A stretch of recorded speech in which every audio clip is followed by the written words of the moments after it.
We're going to kick off today's summit with a very critical topic, part of what we were also talking about just now. So, access to capital for many farmers, ranchers, and food businesses. In the RGV, great ideas and hard work are not the challenge, finding money is. And so this panel is bringing together experts that will share practical strategies, funding pathways, and insights to help build a stronger, more financially secure valley. This panel will be moderated by Hernan Colmenero.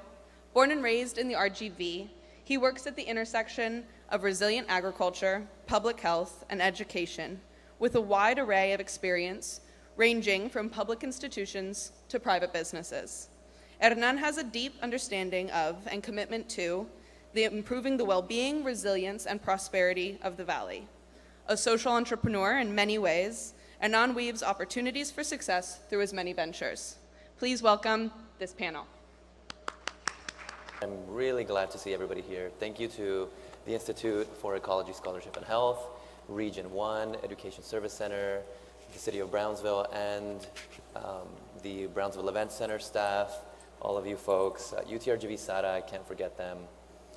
And the goal for this panel here, I'm going to let our panelists introduce themselves, talk a little bit about what they do, but the goals here are to begin to demystify some of these funding pathways.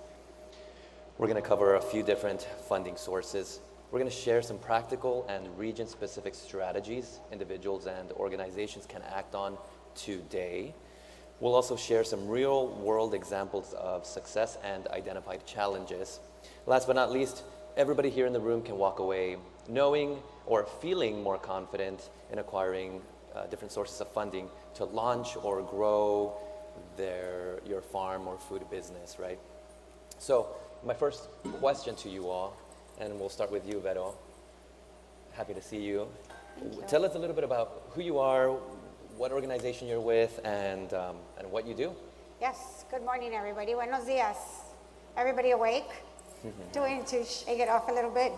These are people that are usually out in the garden, so I feel like everyone's cold and hold on to your coffee. So my name is Vero Dimas, and born and raised here in Brownsville, Texas. Very proud to be hosting this event here in Brownsville after a lot of insisting of a lot of us here. And now you got to bring this to Brownsville, so thank you so much for everyone for being here. My role currently, I have multiple roles because, again, I'm also a single mom of 4 beautiful girls. So I have multiple roles right now. After being in the nonprofit sector for 11 years, I continue to be in the nonprofit sector through Brownsville Wellness Coalition, which, good morning, Brownsville Wellness Coalition, is the next phase of the organization. And putting that together was a big job. And so as an executive director and now a community engagement role with Big Green is supporting organizations that are looking for funding, and the small grassroots organizations like we were once giving the opportunity through Brownsville Wellness Coalition. That's the role that I have with Big Green. But I also, my new role with Sustainable Food Center, which I believe some of my friends are here from Austin, Texas. Sustainable Food Center wants to continue supporting the work that we've created in Brownsville, well, in the RGV. And right now that role is I'm a farm viability director and helping them expand from Austin, Texas over here to the RGV and just supporting each other, right? Being a kind of a big sister program. And so currently that's my new role and I'm excited about it. Thank you for having me. Yeah, no, thank you. Thank you for being here, Vero. Next, we have Eligio Sanchez, Senior Loan Officer at People Fund. Tell us a little bit about what you do at People Fund, what is People Fund, etc. All right, Hernan, thank you. Can y'all hear me? All right, so good morning, everyone. Again, as Hernan mentioned, my name is Eligio Sanchez. I'm a Senior Loan Officer at People Fund.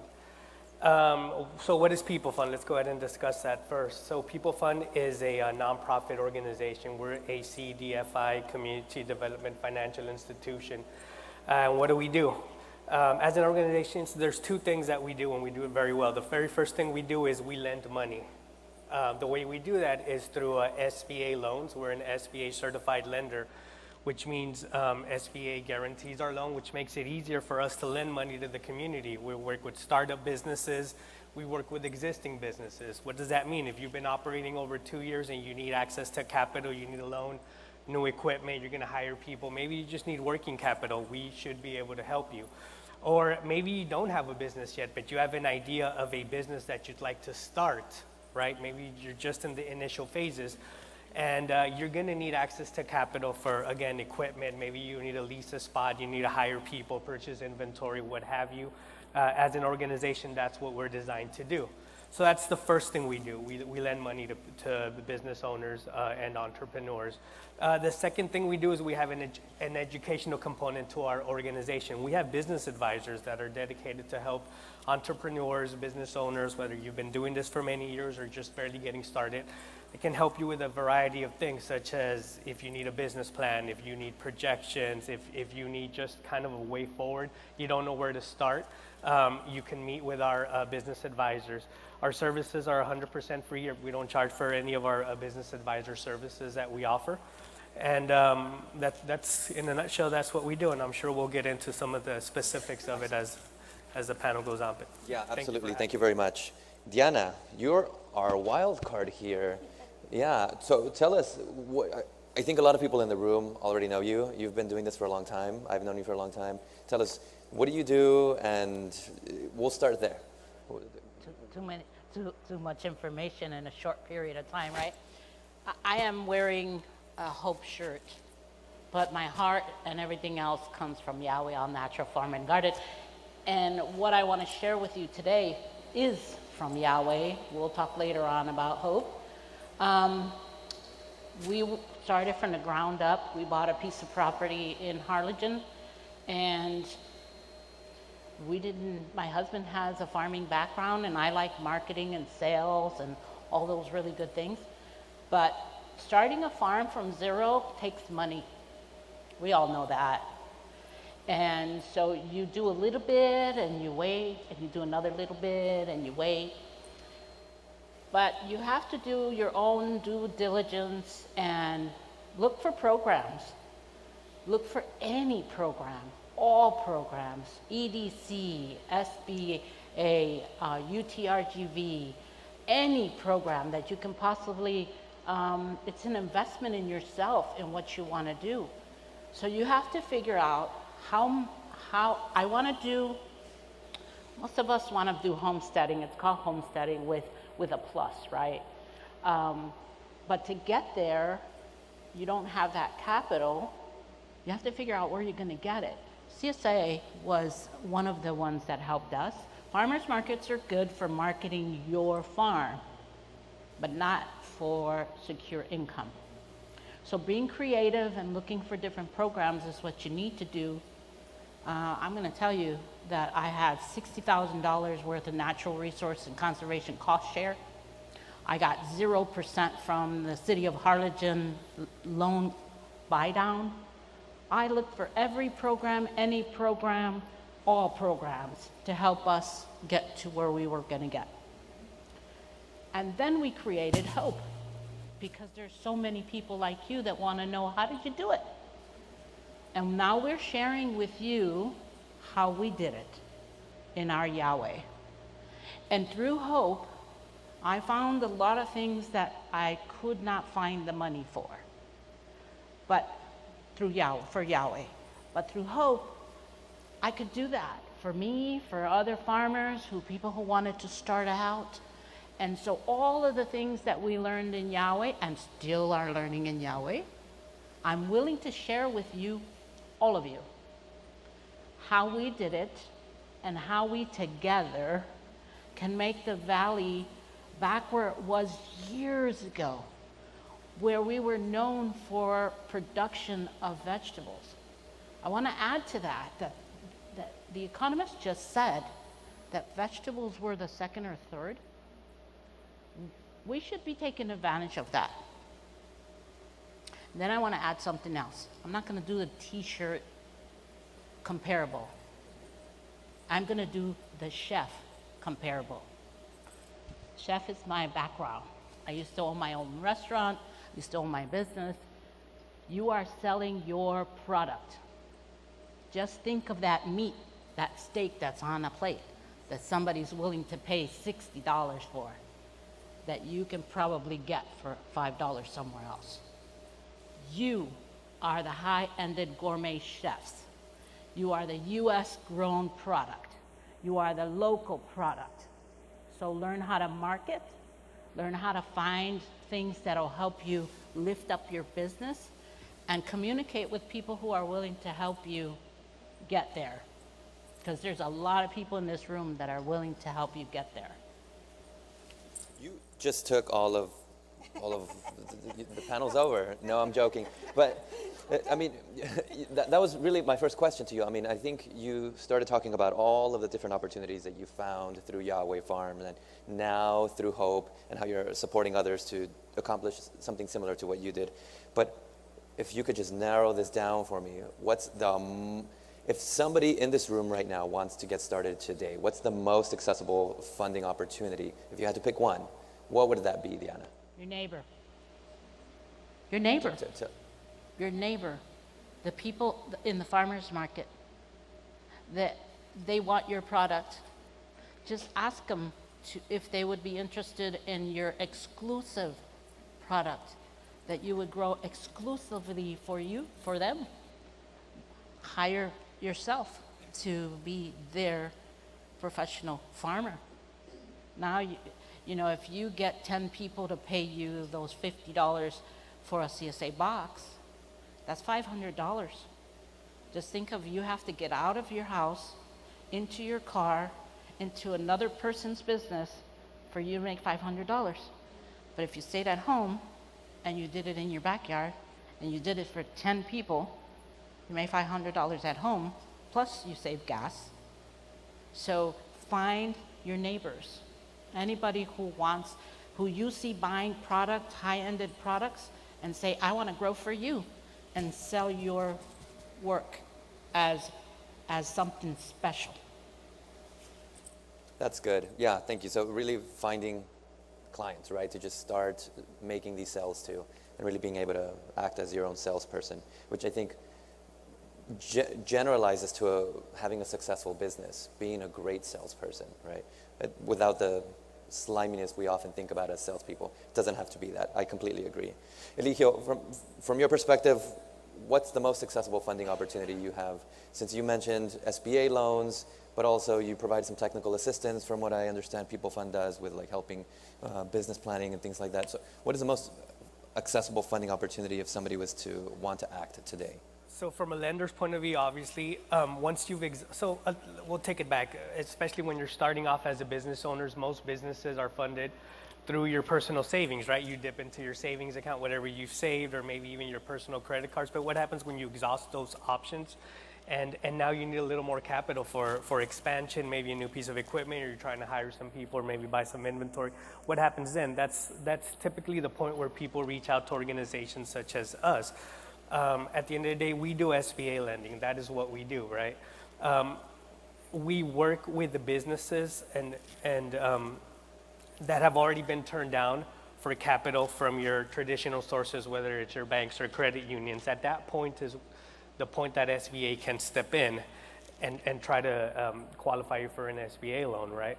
So once you've exhausted those options and you reach out to a CDFI such as us, or a micro lender, if you will, it's going to depend on the amount that you're looking for, what you're looking to do with it. But we do have a variety of different options, especially if you're a startup. A lot of people find that once you're a startup and you're starting that business, it's going to be really hard for traditional lenders to lend you any funds. Not that they don't want to, it's just that they can't. Traditional lenders work off of what? They work off of collateral primarily, right? If they're going to lend you money, they want it collateralized. And as a startup business, you may not have that collateral. You may not have that business. You may not own that property yet. You know, you may not have any inventory. So they look towards organizations such as us, such as People Fund, a micro lender such as us, to just kind of get started in there, right? Just kind of get your foot in the door and get your business up and running. One of the goals as of our organization is to get your business to the point where you don't have to come to me for that second loan for expansion, right? We get you up and running. we get your business successful, and then the second time that you need funding, you're going to be bankable. You're going to go to those financial institutions, and because you've been operating for a while now, and maybe you've already acquired that collateral and your financials are now strong, you don't have to come back to us, right? We got you to the point where you no longer need organizations such as us, right? Because you've made it, right? Now banks and other institutions are looking to lend you money. I like that you're sort of working yourself out of work as people fund a nonprofit, right? That's your That is mission. kind of the point. Okay. That is kind of the point. So oftentimes I get businesses reach out to me and say, hey, I'd like a loan. My bank is offering me this. They say, hey, if your bank is offering you money, grab it and run, right? If you need that money and your bank's offering you the funds, you've already made it. You no longer need organizations like us that kind of help get you there, right? So essentially, yes. To clarify, a person A should make sure they're not eligible first for a bank loan, a traditional bank loan, before approaching you all. Is that correct? It'll be one of the requirements for an SBA loan that you've reached out to another financial institution, and if they can't, for whatever reason, whether it's cash flow, credit, collateral, whatever reason, doesn't even have to be in writing. If they just say, hey, we don't work with startups, which 99% of the organizations won't, then that's when you'd probably reach out to us. Gotcha. So, Vero, you're not a lender. Big Green is not a lender, the organization you're representing here today. You're, how would you phrase it, grant-giving organization? Is that the appropriate term? Yeah, I think I'm going to go piggyback on what Diana said. Creating community is so important. I think we have to give that value to these grassroots organizations that are teaching these trades and these values of having food, because at the end of the day, we're talking about growing a meal for your family. Well, sometimes, because I can say that sometimes my box does not give me enough food to feed my family, but that's also part of the trade and learning that. But in this case, Big Green is a nonprofit also too, and we came together as a governance board to create unrestricted funding, which is lovely when we talk about it, right, Diana? When we talk about unrestricted funding, when you say that to a nonprofit, it's mind-blowing, right? Because sometimes the stipulations of a grant or funding when you receive from a grant, growers and farmers already have a hard job. And filling out an application that is 20, 25 pages long, and then you fill out this application, and you submit your paperwork, and you submit the permit for this, and then you justify this and justify that, and then you finish that application, and then you just get, sorry, but you were not eligible for this grant. So that's heartbreaking. It's heartbreaking with a job that you already have, all of these challenges, Mother Nature, water issues, economy issues, tariff issues, everything we're talking about. So Big Green with this DAO was created for this unrestricted funding. It's a grassroots nonprofit organizations that are growing food, because we value the importance of growing food and the education that comes around that. And not only the growing of the food, but again, creating community, understanding that in an area where times are already hard, it's important to identify that these communities are being built by these grassroots organizations and these nonprofits. So that's where Big Green falls as far as the DAO. And so what would you say is, how is Big Green making itself accessible to your clients? I'll try to clarify who your specific clients are in just a second, but how is Big Green making itself accessible to that? Is it, how does it work? Yeah, it's a great question. What does the funding look like? Is it So- a loan? Is it a grant? What is it? It's a peer-to-peer organization. We recommend, Brownsville Wellness Coalition recommends Sustainable Food Center, and Sustainable Food Center recommends Yahweh. Peer-to-peer is important to understand who those organizations are in Texas that are growing food and that need unrestricted funding. It's hard to understand that it is unrestricted funding, and it is a very simple, with a governance board, created it with the very simple structure of a one-page application. Wow. Your reporting guidelines are, send me a picture, send us a video, send us information of the work that you're doing. Share. It also has a tech component, right? We want to share this around technology. connecting technology to the DAO. So it's hard for us that have been in this industry for such a long time and have been scrutinized of filling out an application to kind of understand that it's that simple. You do not have to pay it back. And we're talking about unrestricted funding. That's why it's kind of hard to. We can sometimes those things that sound too easy to believe. It is, but I'm here to tell you that it is true funding that supports the organization, that gives it growth. And we've seen multiple, there's Good Neighbor, Friendship of Women, Big Heroes, they've also built their own gardens. There's multiple examples in Texas. And so we started small. They came to me and said, okay, Vero, tell us who the people in Texas are growing food. So I started South Texas, so we're moving up. And it's right now, currently it's 144 organizations that are, I think it's built over to 170 now. Wow. So tell us a little bit about what makes an application compelling. Like, if an organization submits this one page, which really sounds incredible, but we're all in the nonprofit world are used to submitting those late night, at the deadline applications. What makes an application just outstanding to the governance board of Big Green? Yeah, and it's not, the way the applications are reviewed, again, it's peer-to-peer. So all of these applications will go on a tech platform. Please don't ask me to explain the tech platform because I'm a grower and I don't know the tech component of it. But then everyone votes. Your peers vote, right? So your peers vote for you. So if I submit an application, Diana submits an application, I know Diana, I am going to vet for her, I'm vetting for her organization, and I say, Hernan, make sure you vet for her. And it's in a yearly, every 3 years, you'll be able to qualify for funding. So every 3 years, as a governance board, we renew that.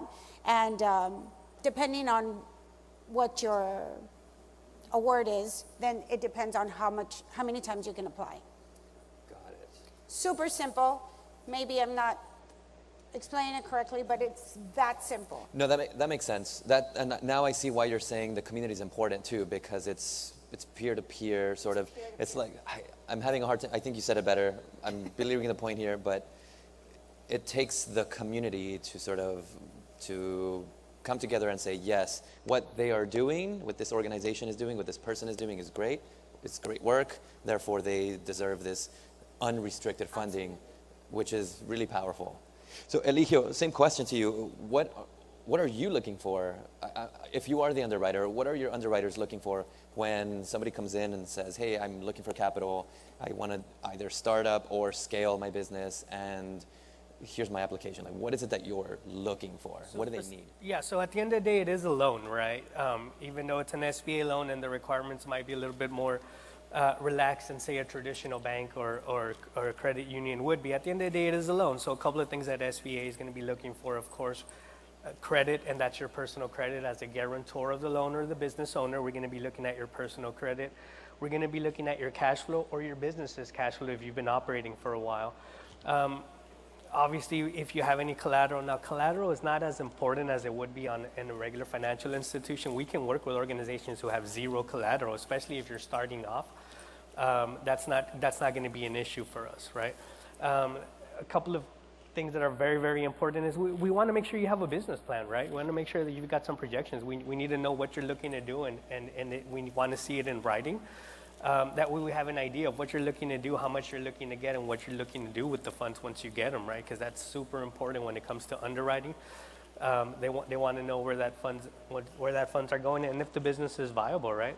So that's where a strong business plan comes in. If you don't have a business plan, I go back to our education team. Don't worry about it. We can definitely help you, either internally, or we have a lot of resources, a lot of other nonprofit organizations in the area that we can refer you out to that can help you with that specific part. So what often happens is somebody will come and say, hey, I need some money. All right, great. How much do you need and what do you need it for? Well, I don't know. Well, do you have a business plan? Often the answer is no, or I started one and I couldn't finish it. Well, hey, not to worry. One of our first steps before we even apply you, before we check your credit, before I collect any pay stubs, anything, I want to make sure that you've got it all in writing. That way you have an idea of what you're going to need and what you're going to need it for. If you don't have that yet, I'll either refer you to one of our business advisors internally or to one of the organizations that we work with so they can help you kind of iron out the details of your plan. It's happened now. It doesn't happen often where somebody comes to me and says, hey, I need, a small amount, and then after they work on the business plan, they hadn't considered several other factors, several other expenses that they may need, and it turns out they needed a lot more. And at the end of the day, we're more mission-based. We want to make sure that we get your business up and running, and in doing so, I want to make sure that I don't undercapitalize you, where I don't lend you enough money to get your business up and running, because then what happens at that point? Your business isn't up and running, you're not making funds, and you got a loan payment at the end of the month, right? So we don't want that. The other thing we want to make sure is that we don't overcapitalize you. We don't want to lend you more than what you actually need, because at the end of the day, it is a loan. So you borrow more, your payment is larger, and if you really didn't need all those funds, and they're just kind of sitting there, right? So that's why it's very, very important that you get that business plan, you get those projections up and running, and we know exactly what you're going to need. So That's really helpful. Diana, you bring an interesting perspective because you've walked the walk with Yahweh Farms, and so you have gone through loans and grants and working with the city of Harlingen, et cetera, right? Finding sources of revenue. But now through Hope, you're guiding others to sort of find these sources of funding for themselves. What do you tell these new farmers specifically what they need or need to be prepared with as they're going in and seeking some of these funding sources? We have built a reputation that we're not just in the valley anymore. We get calls from people like Stephen, right? That's in Houston, and we have people in Dallas, and we have people all over the place. And it's word of mouth, but we build a relationship. Most of everything that we do is a relationship from farmer to farmer. Then we know what they need. We've gone to see their farm. We see the things that they're doing. We look for monies to send them to conferences, to send them to educational things, to network, so that they can start building, because most of them are retiring, or they're quitting their jobs, or they want to do their family farm. And so they don't really have the experience, and they don't know what they want to do. So I tell them, this is not a thing that you're going to do from one day to the next. This is something you have to think about. You have to go meet other farmers. You have to start small. And then, we build that relationship, and we help them in all of the things that I try to do in Hope were the things that I had trouble in. So I had trouble with equipment. It was very expensive. Equipment was like, how do you buy a tractor for 5 or 10 acres? That's a huge investment. So when we applied for the land access, we applied for tractors. We applied for a trailer to take that tractor. So everything that I found super difficult for us, I looked for monies to make it easier for the next generation of farmers. Conferences, they would invite me to the conference, but I didn't have money for a hotel. I had to pay somebody to stay on the farm. So if I, as a nonprofit, say, okay, I'm going to help you get there. If you apply for that scholarship, I'll cover the hotel. If you need transportation money, well, I'll figure out where to get the money. So all of the things that for me were an obstacle to get where we were going to get, I want to make it a little bit easier. But I do kind of help people who I see are making a lot of effort, because I talk to them all the time. But if I talk to you for a whole year and you really haven't moved, from where you said you were going to be, then yeah, I help you. But I'm going to help somebody else that really is pushing to do something, And scholarship money, I look for scholarship money. I look for all kinds of things. But again, everything to me is, what did we struggle with to start? Because we started from zero. Marketing was one of the biggest things. So I think cooperative, because the nonprofits, no matter what organization, is not going to give you money to help one farmer. They want to see you help more than one farmer.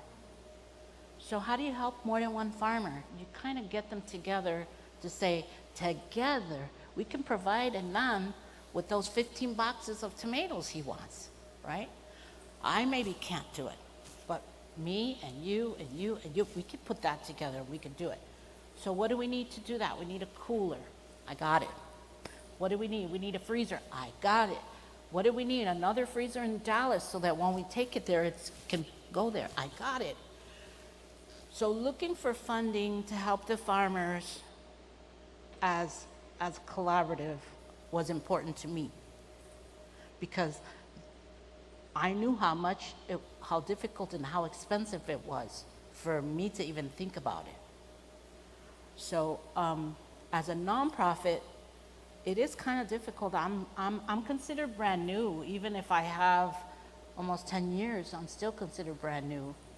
And I put all my eggs in a basket for USDA, which is, by the way, causing a lot of problems. So I'm learning too.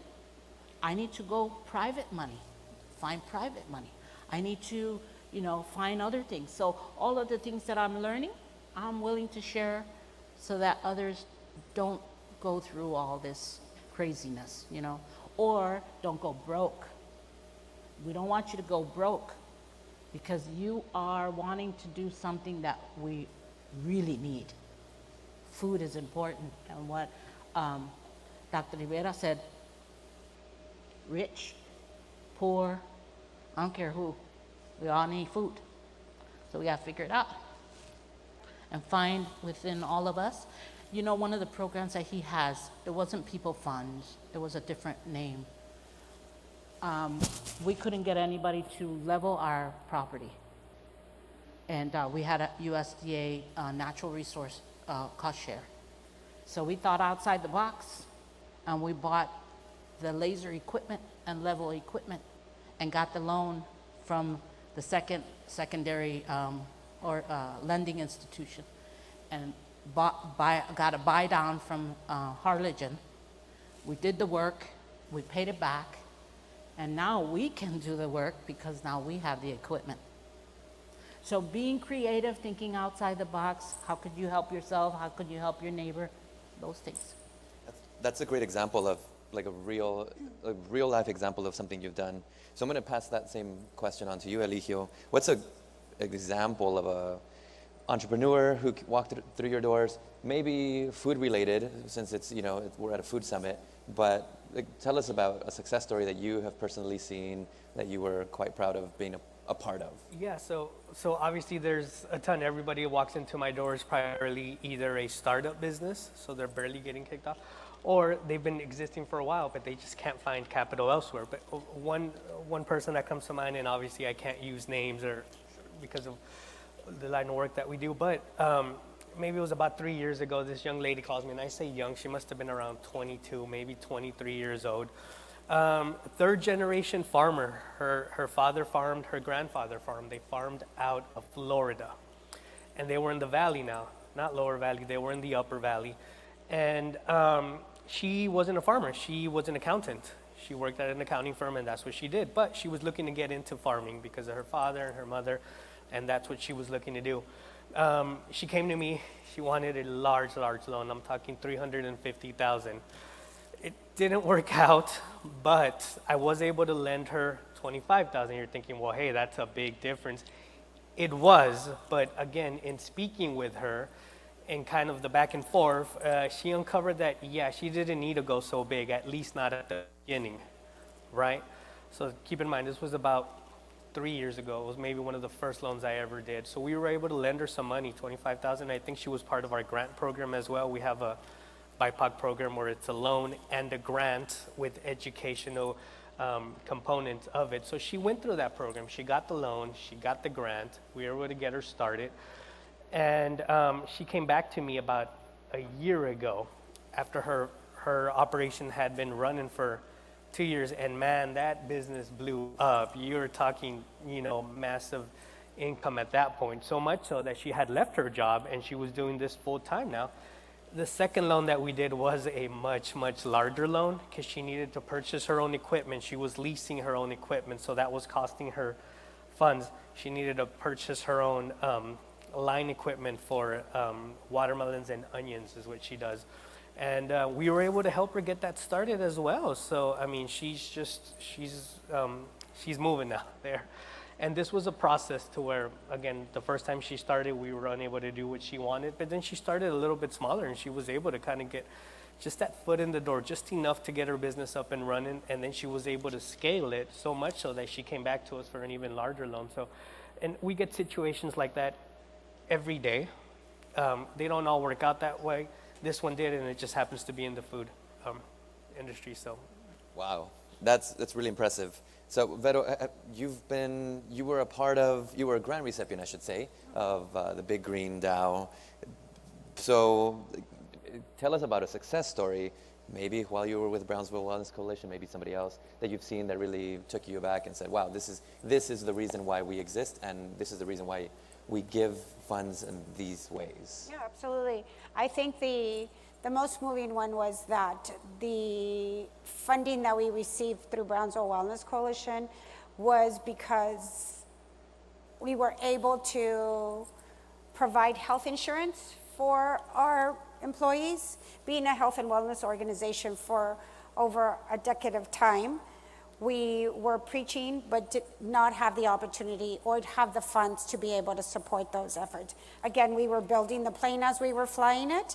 And so in this case, my first turnaround was that we were able to provide health insurance for myself and for the rest of the staff. And so I think that was very moving because it was important to recognize that in order to take care of the team that is out there preaching and doing the work and working hard, we needed to make sure that we invested in our team first to be able to continue to do this work.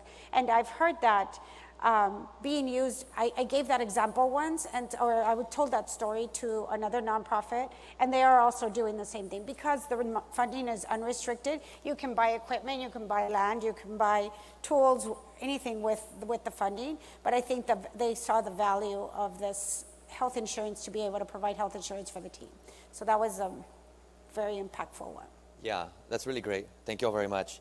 We do have about 7 minutes left, maybe. Already? Yeah. Is that right? Yes. So we can do either one more question or we can do a Q&A session. So if there's questions coming from the audience, we can take some now. Yes, we have a question over here.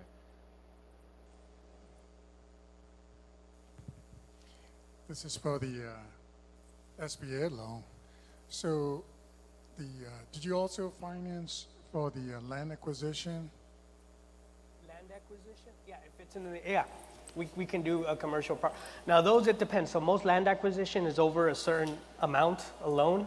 Land is expensive, right? Unless you're buying a small piece. We also have what's known as a 504 loan program where we work with other institutions where we put in half, they put in half, and the guarantor puts in a percentage as well. So we have different products where we might be able to help with that. So is that 10% down or 30%? On commercial properties, it's 20%. 20% down. 20% plus closing costs, but yes. And then what is the purchase price limit? The ones that I can do are 350, maybe even $500,000. Anything over that, we can go up to 5.5 million. Okay, thank you. Yeah. Great questions. I actually have a question Please. for you all. You spoke a little bit about the grant process and how you have to obviously source grants, which can be very challenging, and then create a compelling narrative to actually submit that grant. Outside of these one-page applications, which sound absolutely amazing, what tools exist for individuals who are kind of serving all of those roles that they can lean on to kind of, you know, be submitting these grants, whether that's AI or specific websites they should be visiting? What do you recommend? Can I answer that? You know, when you go to the conferences, you have to talk to everybody. Don't go in a corner, talk to everybody. And I met my first grant writer in a conference. And I said, you know, I don't know how to write grants. I'm a good talker, but a lousy writer. I said, but I know what I'm doing and what I want to do is something good. And he said, I'm going to go visit you. I'm gonna spend time with you, and then I'm gonna help you write that grant. So he volunteered, well, he didn't, we paid his trip. And he spent 3 weeks with me, and he visited the people that I knew so that he made sure that what I was saying was true. And then he helped me write my first grant that I got. And then he helped me manage that first grant that I got. And that grant allowed us to open that door. And then you meet different organizations that are grant, that like the Young Farmer Grant, our ILA comes from the Young Farmer Grant.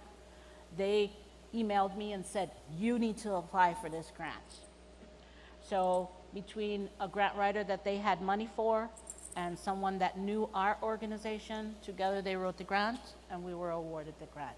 So if you're a starting organization where you want to do the nonprofit side, or you want to do support to figure out how to do training on your farm, or do different things other than being a farmer, you do have to network. You have to network and find things that, like me, I'm not a writer, I'll be honest with you. You ask me to write something, I'm now becoming AI's best friend. We're on first name basis. According to Lee, they even tell her good morning. But find people to help you on the things that you're weak, so that you can shine on the things that you're good at. And then you can find the funding, because there's tons of funding to help you do what you're doing, and us to help you do what you're doing. Yeah, I would, if I can just add to that. I think I always have this phrase, it takes a village, and definitely for grant writing, it does take a village, because funders want to see that, collaborations. They want to make sure that you're collaborating. You're not just being a selfish nonprofit and you want to save the world. That is not true. That does not happen, and it gives you burnout, let me tell you. Been there, done that. So it's important to collaborate. It takes a village. It talk to each other. At the same time, you're making an impact in community. Understanding that Diana has already the value of that, she knows what tractors are good. She's bought a tractor, it broke down. She knows, okay, this is the tractor that we shouldn't maybe apply for. But it's so important to talk to each other and leverage those dollar amounts. That's what funders want to see, and the leveraging of collaborations, and how are you going to be a good stewardess of their money, a good steward of their money. I said that wrong. But it's important to talk to each other and make sure that I'm sure as a funder that's important, right? It really is. Yeah, the collaborations are huge. So the more of us that come together to support a grant application, the better results we will have. And help each other. And help each other. And help each other. Yeah, Absolutely. help each other. There's times where, I'm kind of a strong-headed person, and you either like me or you don't like me, kind of thing, right? But if I say I want to do something, I promise you that if I say I want to do it, it might take a little longer to do it, but I'm going to try to do it. Because everything I focus on is farming. Farming is, to me, really, really important. My whole life's been about food. Love food. And I think it's something super important. And I think that we have a gem. By the way, I'm not a Texan. I'm a Chicago girl.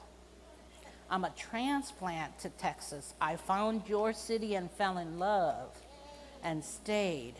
And I think you have a gem here in Texas. And I think we've lost the opportunity to make it shine. People forget the valley. And I think we have tremendous opportunity to feed a lot of people, just Texas, just a lot of people in Texas. So I've lost my train of thought, but I'm happy at what I do. I'm happy to see everybody here. I hope I can help you do whatever it is that you want to do. And I'm gonna put a plug in.